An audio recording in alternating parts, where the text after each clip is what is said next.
Yeah, I probably should put an intro on these things, but I'm a little lazy. Today we're going to talk about these things. Capos, a whole bunch of them. And they're cheap, they're not expensive at all. And they fit on your guitar. There's one that does that. Okay?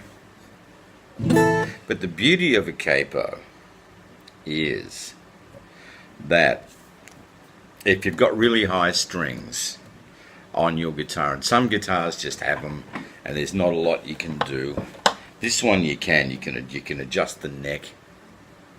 But if you've got the big chunky strings, you can tune it down. Like this is tuned to standard tuning, which is E, A, D, G, B and E, but you can drop tune it to D, so you're effectively detuning it or making the neck longer by 2 frets. So this will become D, so drop it down to D. Now if you've got your electronic tuner, you can do that, and each one that'll be D, then the A string would become G, and the D string would become C, the G string would become G,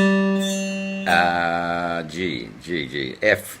The B string would become A, and the E string would also be D. So you can do that and then clamp the capo on like that, and that brings your guitar back up to standard tuning. But then you think, oh my god, I'm playing in the 5th fret. Yep.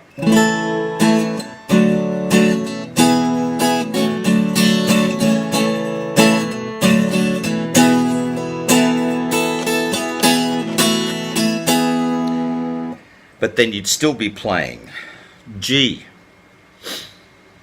Okay, no, that's confusing, but you're in standard tuning as from here. So if you get that bit of the neck and you've drop tuned your strings, then you've brought them back up by clamping the capo on. And normally where you would play G on the 3rd fret, you're playing it up here on the 5th fret. Only it doesn't make a lot of sense with that unless you've got the capo on, and then you'll make the G noise. But if you've got the whole thing in standard tuning like we are now, then you're playing the G form on the 5th fret, and that becomes A. Now this is the good thing about a capo, that if you wanted to use the same fingering as if you're using down here with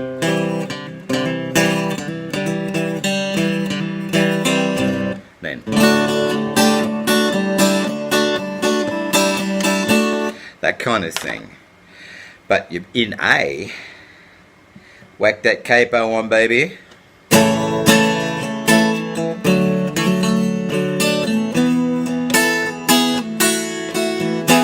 There you go. That was that's a Kaiser one. That's about $20. This is an artist one, artist brand. It cost $12,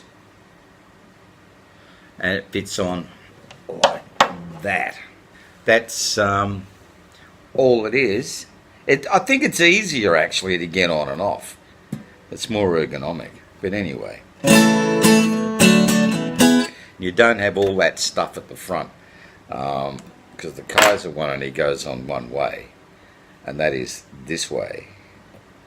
And you've got all this stuff hanging out the front there, which might put you off. I don't know. I like the old cheapo version better. Maybe that's my Scottish blood. I don't know, but.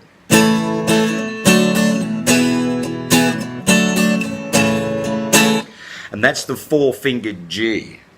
Have a good look at that. Normally, the one we've been showing you is with your 3rd finger on the E string. Well, if you move your 3rd finger up onto the B string and put your pinky on the E string, if that's the B string, the E string, 6th string, 5th string, and that's it. That's the 4-fingered G.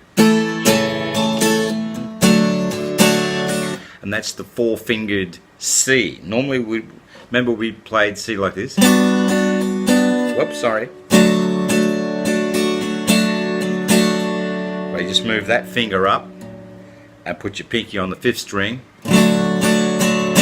There's four-fingered C. Gee, we're getting a lot in this video. It's pretty neat, and that's what you can do with the capo, just using some of the chords we learned. It's a good thing to have.